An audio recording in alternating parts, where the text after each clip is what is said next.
शिव भाई, फिटनेस से हेल्थ से रिलेटेड काफ़ी जानकारी है आपके पास, काफ़ी सालों का एक्सपीरियंस है आपके पास, आप काफ़ी सालों से इस फील्ड में काम करते आ रहे हैं, कई सारे रिसर्च का हिस्सा भी रह चुके हैं आप। तो एक हेल्दी लाइफस्टाइल कैसे जी जाए उस पर चर्चा करेंगे, लेकिन उसमें स्पेसिफिक जाते हैं हम लोग। अभी कुछ ही दिनों पहले मैंने कोई सर्वे पढ़ा कि अभी तमाम जितनी बीमारियां हो रही है उसमें से कार्डियोवैस्कुलर डिजीज, हार्ट से संबंधित जो बीमारियां हैं काफ़ी सुनने में आ रही हैं, बहुत ज़्यादा मात्रा में हो रही है लोगों को। तो कुछ प्रकाश डालेंगे इसके ऊपर?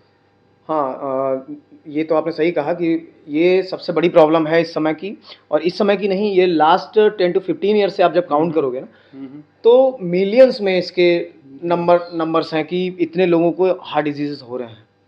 लाखों करोड़ों मतलब लोगों को। आज के डेट में अगर आप परसेंटेज देखोगे तो अप्रोक्सीमेट 27% लोग हार्ट डिजीज से प्रॉब्लम, मतलब डिजीज से परेशान है। पूरे आबादी का 27% या जितने नहीं लोग नहीं बीमार हैं उतने? नहीं 27% of the population, current population. तो ये बहुत बड़ा फैक्टर है आज के टाइम में, और इस पे लोग फोकस नहीं कर रहे हैं, ध्यान नहीं दे रहे हैं। आखिर में ये ऐसा बढ़ते जा रहा है, लोग इसको ध्यान नहीं दे रहे। लास्ट 10 ईयर का जब आप रिकॉर्ड देखोगे तो आप देखोगे कि परसेंटेज कभी कम नहीं हुआ है, ये बढ़ते जा रहा है, बढ़ते जा रहा है। और ये पूरे वर्ल्ड में ये है। कुछ कंट्रीज तो इस पे काम कर रही हैं, कुछ बड़ी बड़ी कंपनियां इस पे काम कर रही हैं, जो कि हेल्थ के लिए बहुत सारे पैकेजेस देती हैं अपने एम्प्लॉयज़ को, है ना। चाइना में कुछ कंपनी आपने देखा होगा कि वो वहाँ पे अलाउड कर दिया कि आप साइकिलिंग करो, ये करो, वो करो।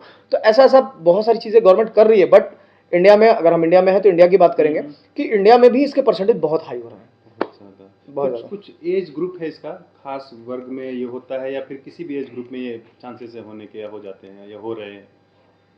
देखिए, अगर अभी रिसेंट की मैं बात करूं, इस टाइम की बात करूं, तो आज के टाइम में इतना अनहेल्दी लाइफस्टाइल है लोगों का कि कोई एज लिमिट नहीं है।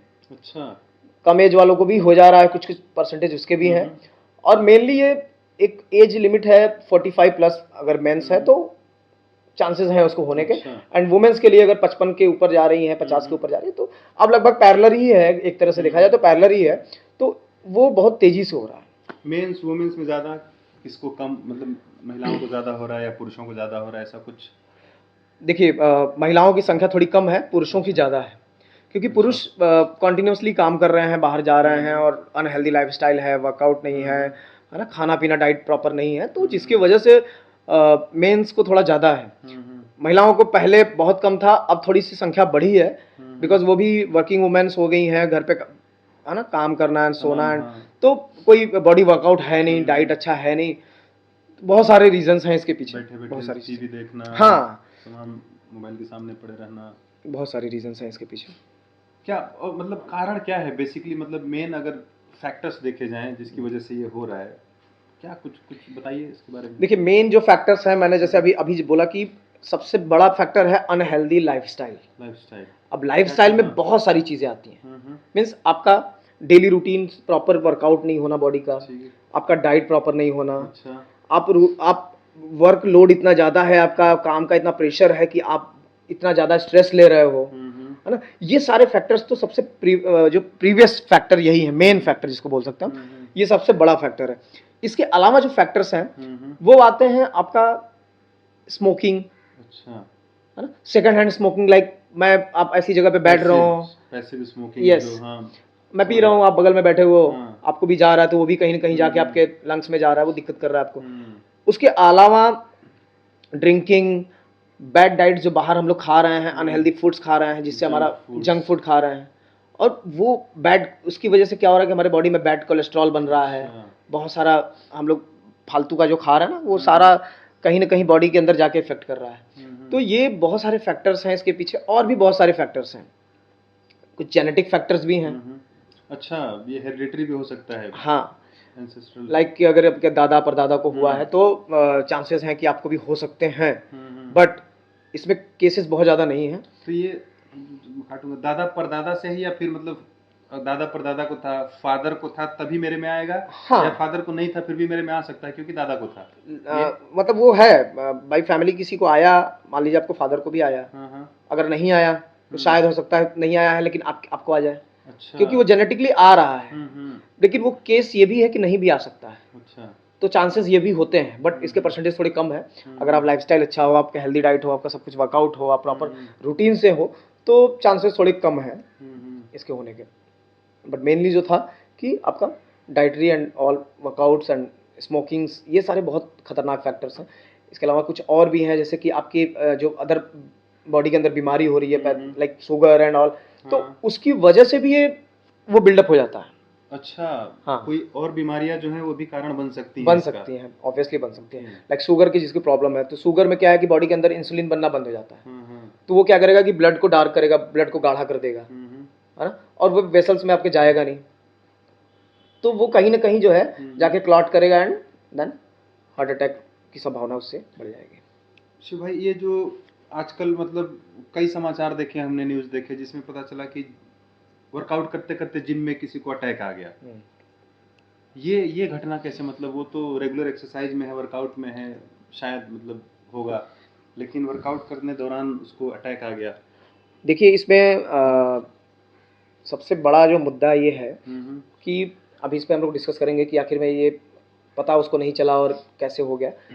वो सबसे बड़ा रिस्क फैक्टर उस वो भी है, क्योंकि आप जिम में जा रहे हो, आपकी बॉडी में फैट है, आप एक्सेस वेट है, और आप ट्रेडमिल पे रनिंग कर रहे हो, है ना, हैवी वेट लिफ्ट कर रहे हो, तो वो आपके ब्लड फ्लो को बढ़ाएगा, तेज करेगा, आपके हार्ट बीट को बढ़ाएगा, उसकी वजह से आपका हार्ट बीट बढ़ेगा। तो वो क्या करेगा, हार्ट बीट बढ़ेगा, ब्लड फ्लो आपके हार्ट को एक्स्ट्रा प्रेशर दे रहा है, तो वो कहीं ना कहीं क्रैश करेगा वो। तो वो भी एक रीज़न बन जाता है। तो आपको बहुत ट्रेनर से या डाइटिशियन से कंसल्ट करके आपको बॉडी के डाइट को भी मेंटेन करके रखना है, आपके एक्सरसाइज को भी बहुत एक्सेस नहीं लेके जाना है, ताकि आपका जो हार्ट रेट है वो मेंटेन रहे। और उस मेंटेन हार्ट रेट पे आप कुछ भी करोगे तो आपको दिक्कत नहीं आएगी। अगर दिक्कत होने वाला भी होगा तो आप लिमिट में रहोगे तो नहीं होगा। दिक्कत से मतलब दिक्कत से सिम्टम्स इसके क्या हो सकते हैं? मतलब हमें कैसे पता चलेगा? क्योंकि जब तक अटैक आता है जब किसी को, उसके बाद हम जाते हैं चेकअप के लिए, तब पता चलता है कि कुछ हार्ट डिजीज है आपको, या फिर मतलब था हार्ट डिजीज आपको, ऐसा पता चलता है। लेकिन पहले ही कैसे कुछ सिम्टम्स है जिससे पता चल सकता है कि ये आपको शायद हार्ट डिजीज हो गया है या होने वाला है, ऐसा कुछ? देखिए, नॉर्मली इसका जो सबसे बड़ा है वो जो फैक्टर, जैसे पेन, मतलब पेन आपके चेस्ट में पेन करेगा, आपके लेफ्ट हार्ट के पास एकदम मिडिल ऑफ चेस्ट आपका पेन, बहुत तगड़ा पेन होगा। तो एक तो ये पता चल जाएगा आपको कि पेन हो रहा है। तो अगर आप इसको पेन को आप इग्नोर करोगे तो यही आपका ज़्यादा आगे जाके ज़्यादा पेन करेगा। अभी तो पेन कर रहा है बट वो लिमिटेड है। ये पेन जब स्टार्ट होगा तो कंटिन्यूस होता रहेगा, या फिर हो नहीं, वो 10 पेन मिनट के बाद रुक जाएगा, नहीं, फिर वो शाम को होगा, ऐसा? वो पेन करेगा। आप जाके पेन किलर या कुछ ऐसा लोगे जिससे पेन दर्द कम हो जाए। अच्छा। आपको लगेगा शायद मस्कुलर पेन है या कुछ ऐसा पेन है, हल्का फुल्का पेन हुआ स्टार्ट में, तो आपने इसको इग्नोर किया मेडिसिन वगैरह लेके, एंड देन वो आपका पेन आगे जाके ज़्यादा तेज हो जाएगा। अच्छा। तो फिर आप हॉस्पिटल में जाओगे एंड चेकअप एंड ऑल कराओगे तो आपको पता चलेगा। ये तो एक रीज़न है, एक तरीका है जिससे आपको पता चलेगा। और बहुत सारे सिम्टम्स हैं, लाइक आपकी बॉडी में बहुत सारी जगह पे पेन होगा, लाइक आपके बैक में पेन होगा बहुत तगड़ा, आपके नेक में पेन हो जाएगा, आपके शोल्डर में पेन है, आपके आर्म्स में है, आपके लोअर थाइज के पास में पेन है। तो ये आपका बहुत तगड़ा पेन करेगा, जो कि ये भी एक सिम्टम है, बहुत हाई लेवल सिम्टम है, जो कि पता चल जाता है। इसके अलावा तो ये सारे चेस्ट पेन से लेके ये बैक पेन एंड ऑल सारे रहते हैं कि नहीं, कोई रहेगा इसमें? कुछ भी हो सकता है आपके साथ। आपके साथ एक और चीज़ है कि आपकी ब्रीदिंग कम हो जाएगी। अच्छा। शॉर्ट ब्रीदिंग जिसको बोल सकते हैं, कि मतलब आप सांसें ले रहे हो तो बहुत ज़्यादा लंबी सांसें आप नहीं ले पा रहे हो। अच्छा। जैसे हम लोग सांसें लेते हैं तो नॉर्मली एकदम अच्छे से लंबा खींच रहे हैं, छोड़ रहे हैं, तो वो हमें पता चल रहा है कि आप ले रहे हैं कि छोड़ रहे हैं, तो वो चीज़ें शॉर्ट हो जाएंगी, शॉर्ट ब्रीदिंग। तो बहुत सारे लोग इसको इग्नोर करते हैं, उनको नहीं समझ में आता है, हो सकता है उनको लगता है कि किसी अदर रीज़न से आप वहाँ तक पहुँच ही नहीं पाते वो। तो ये भी एक बहुत बड़ा फैक्टर है। अच्छा। तो ये सिम्टम्स जो हैं ऑल ऑफ सडन, जैसे जब एकदम पीक पे हो जाता है तब आता है, या फिर 15-20 दिन या महीना दिन पहले से आने लगते हैं सिम्टम्स? क्या है? देखिए, ये दो चीज़ें हैं। एक तो ऐसा होता है कि कभी किसी को पता चल जाता है पेन के थ्रू कि ऐसा पेन हो रहा है और चेकअप कराता है, देन उसको पता चलता है कि ऐसा उसके साथ प्रॉब्लम है। कुछ केस में ऐसा होता है कि उसको फील ही नहीं होता, उसको पेन भी नहीं होता, उसको पता भी नहीं चलता। अच्छा। मतलब उसको हल्का पेन होता है तो वो इग्नोर कर देता है, तो उसको फील ही नहीं कर पाता कि ऐसा कुछ है उसके साथ। तो वही अचानक से फिर अटैक बन के आता है। अच्छा। तो उस केस में क्या होता है फिर कि आदमी अचानक से उसको लगता है कि मुझे पता भी नहीं चला और हार्ट अटैक आ गया। तो ऐसा होता है। तो किसी किसी को पता चल जाता है, वो जल्दबाजी में मतलब समझ जाता है और जाके चेकअप कराता है एंड उसको मिल जाता है, पता चल जाता है। कुछ लोगों को पता ही नहीं चलता। ऐसी है। प्रिवेंशन के तौर पे क्या आप सजेस्ट करेंगे लोगों को, क्या सावधानियां बरतनी चाहिए आम जिंदगी में हमको, ताकि हम जितना अधिक से अधिक हो सके दूर रखें इस बीमारी को, या हमारे पास ये बीमारी ना आए?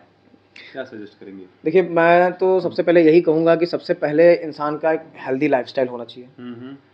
हेल्दी लाइफस्टाइल में बहुत सारी चीज़ें आती हैं। आपका डाइट अच्छा होना चाहिए, आपको डेली वर्कआउट करना चाहिए, आपको कोई भी फास्ट फूड या बाहर का कोई भी ख़राब जो भी फैटी फूड है वो सब चीज़ों को नहीं खाना चाहिए, है ना।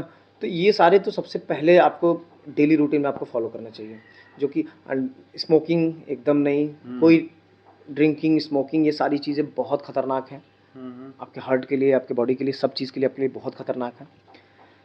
आपके बॉडी में कुछ भी ऐसा खा रहे हैं तो आपके बॉडी के अंदर जो कोलेस्ट्रॉल वगैरह बढ़ रहा है, वो कोलेस्ट्रॉल कितना खतरनाक साबित हो सकता है आपके लिए, ये आप आइडिया भी नहीं लगा सकते। यही रीज़न है कि कम एज में बच्चे दिखते हैं तो बहुत ज़्यादा खाते हैं बाहर की चीज़ें, मोटे हो जाते हैं, फिर अचानक से उनको हार्ट अटैक वगैरह आ जाता है। तो ये बहुत बड़ा फैक्टर है। उसके बाद आपको शुगर की प्रॉब्लम है सपोज, और आपकी लाइफस्टाइल अच्छी नहीं है, अनहेल्दी खाना वगैरह सब चल रहा है, तो वो भी आपके अंदर बॉडी में जाके कोलेस्ट्रॉल को बढ़ा रही है, फैट बढ़ा रही है, एंड देन वो कहीं ना कहीं हार्ट अटैक का रीज़न बन जाता है। तो बेसिकली हमारा खान पान काफ़ी अच्छा होना चाहिए और उसके साथ थोड़ी सी एक्सरसाइज बहुत ज़रूरी है। ये ज़रूरी है। और जिसको हो गया, जिसको ऑलरेडी हो चुका है हार्ट डिजीज, उसको क्या करना चाहिए? बेसिकली जिसको हो गया है तो उनके साथ यही है कि वो डॉक्टर से कंसल्ट करें, एंड डॉक्टर जो भी कितना ब्लॉकेज है क्या है तो वहाँ से पता चलेगा, उसके हिसाब से वो अपनी दवाएं लें, एंड देन प्रॉपर रूटीन को फॉलो करें, मतलब डॉक्टर से कंसल्ट करके कि कितना एक्सरसाइज करें, क्या करें, एंड क्या क्या डाइट लें। तो बेसिकली ये सारी चीज़ें इंपॉर्टेंट हैं। और दूसरा ये कि आजकल इतना अनहेल्दी खाना, लाइक आपका जो सबसे बड़ा कारण ये भी है कि जो हम लोग मीट, मांस, मुर्गा ये सब खाते हैं, तो उससे बॉडी के अंदर जो फैट जा रहे हैं वो भी बहुत खतरनाक होता है, वो आपका कोलेस्ट्रॉल को डे बाई डे बढ़ाता रहता है।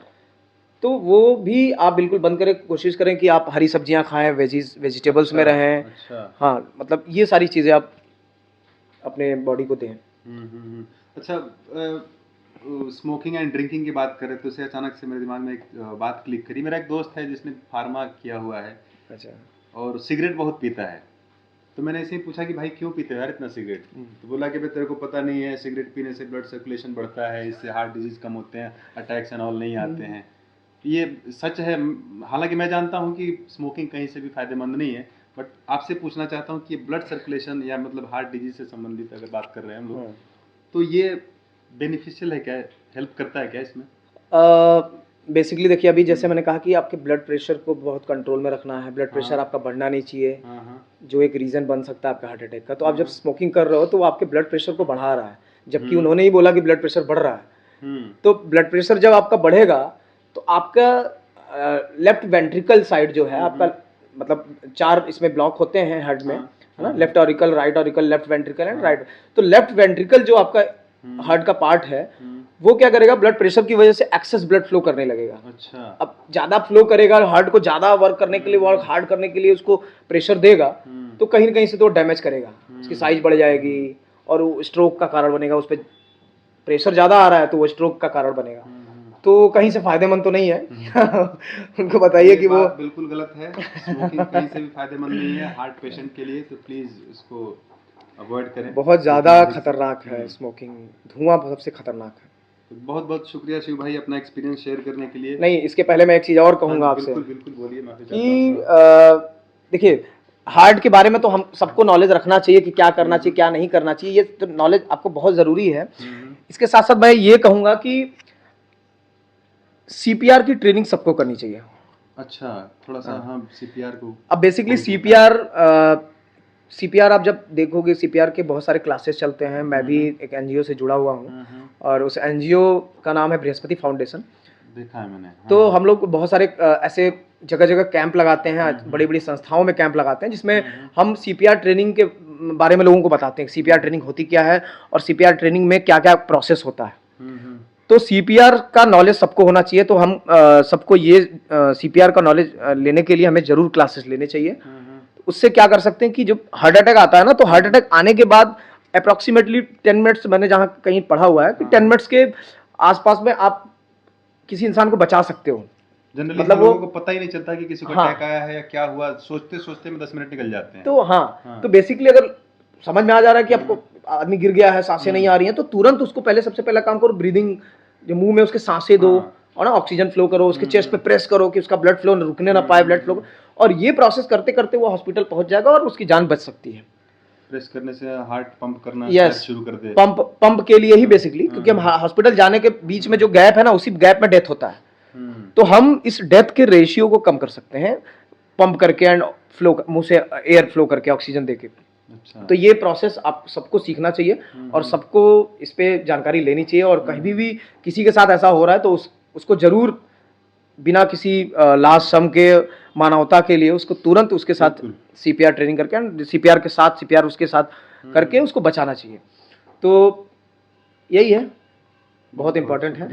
बहुत सारी काफ़ी जानकारी दी आपने, बहुत फायदेमंद होगा लोगों के लिए, लोग बिल्कुल। शायद इस्तेमाल करें इसका, और जितना हो सके हम लोग दूर रखें बीमारियों को अपने से, और healthy lifestyle अवेयर हो, अपनाएं। प्रॉब्लम्स के बारे में अवेयर अवेयर हो। हों।